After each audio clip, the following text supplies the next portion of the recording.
আজকে এমন একটি ঘটনা ঘটে গেছে আমাদের সাথে, যা আপনাদের সাথে শেয়ার করা একান্তই জরুরি। সম্মানিত দর্শক শ্রোতা, আমরা বগুড়া থেকে গিয়েছিলাম বিয়ের উদ্দেশ্যে ময়মনসিংহ বিভাগে। সম্মানিত দর্শক শ্রোতা, আমরা জায়গাটা আসলে সম্পূর্ণভাবে চিনি না। জায়গাটা ময়মনসিংহ থেকে নেত্রকোনা কেন্দুয়ার দিকে হবে। আমরা কেন্দুয়াতে একটা বিয়ের উদ্দেশ্যে গিয়েছিলাম। ৭-৮ ঘন্টা জার্নি করার পর দেখতে পাচ্ছেন যে আমাদের সামনে কিন্তু দলে দলে হিজড়ারা বিভিন্নভাবে চাঁদাবাজি শুরু করে। আমরা প্রথমে তাদেরকে টাকা দিয়ে, মানে টাকা ছাড়া তো গাড়ি যেতেই দেয় না। গাড়ির সামনে এসে একদম বিভিন্ন রকমের অঙ্গভঙ্গি করতে শুরু করে। একটা পর্যায়ে গিয়ে আমরা তাদেরকে টাকা দিতে সম্মতি হই। যদিও আমরা আসলে প্রথমে ৫০০ টাকা দেই, তারপরও তারা কিন্তু নেয় না। তারা দাবি করে আরও ২,০০০ টাকার মতো এরকম। তারা কিন্তু ২,০০০ টাকা ছাড়া পথ ছাড়তেছিল না। এরপরে দেখতে পাচ্ছেন যে বেশ কিছু জায়গায় আমরা ৪টে থেকে ৫টা জায়গায় আমরা পরপর চাঁদা দিতে হয়। এইরকম একটি হয়রানির শিকার হব।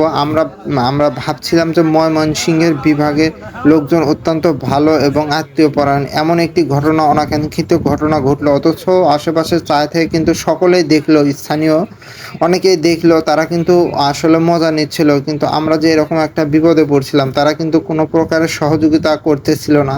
এটা আমাদের বাঙালিদের জন্য অত্যন্ত একটি দুঃখজনক বিষয়, বা অত্যন্ত খারাপ লাগার বিষয় যে একজন বাঙালি ভাই বিপদে পড়লে অন্যজন বাঙালি ভাই কিন্তু সাহায্যের হাত বাড়িয়ে দেয় না।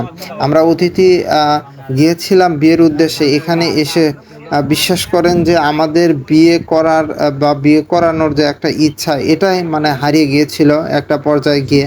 পরপর চাঁদা আমরা একদম অতিষ্ঠ হয়ে গিয়েছিলাম। এখান থেকে এই যে ৩ থেকে ৪ কিলোমিটারের ভেতরে, অথবা এর বেশি হতে পারে, আর কি ১০ কিলোমিটার রেঞ্জের ভেতরে যে ১০টা দল রয়েছে, যারা একের পর এক গাড়ি ধরতেছে এবং তারা ফোন করে জানিয়ে দেয় আগে যে এই গাড়িতে বর আছে। তারা একদম গাড়ির সামনে হঠাৎ করে আচমকা এসে দাঁড়িয়ে পড়ে। তারা কিন্তু এরকম বড় অ্যামাউন্ট ছাড়া কিন্তু গাড়ি ছাড়ে না। যদিও যদি আমরা ২০০ টাকা দিয়ে যেতে চাইছিলাম, কিন্তু এখান থেকে আমরা রেহাই পাইনি। তারা কিন্তু এক প্রকার জোর জবরদস্ত দিন দুপুরে ডাকাতির মতো করে আমাদের কাছ থেকে কিন্তু টাকা হাতিয়ে নেয়, যেটা খুবই হতাশাজনক। আমাদের মনক্ষুণ্ণ এতটাই হয়েছে যে যা বলে ভাষায় প্রকাশ করা যাবে না। আমরা গিয়েছিলাম সেখানে আত্মীয়তা করতে। এখানে আত্মীয়তা করতে গিয়ে যে এমন একটি অনাকাঙ্ক্ষিত ঘটনা ঘটবে, যেটা আসলে আশাস্বরূপ ছিল না। তো দেখতে পাচ্ছেন যে এখানে বেশ কিছু হিজড়ারা কিন্তু আমাদেরকে পথ আটকে এখনও দাঁড়িয়ে আছে। বললাম তো, আমি এই সম্পূর্ণ ভিডিওটা আমি আরও ভিডিও করতে পারিনি। বেশ কিছু জায়গায় তারা কিন্তু আমাদেরকে পথ একের পর একটা জায়গায় আটকাচ্ছে। আমরা বেরই হতে পারতেছি না। আমরা যে নেত্রকোনার কেন্দ্রীয় থানাতে যাব, সেরকম কোনো অবস্থাতে নেই। তো দেখতে পাচ্ছেন যে আমরা অনেকটাই মানানোর চেষ্টা করতেছি, কিন্তু তারা কিন্তু মানতেছে না। যদিও আমরা বারবার বলতেছিলাম যে আমরা যাওয়ার সময়ও চাঁদা দিছি, আবার আসার সময়ও চাঁদা।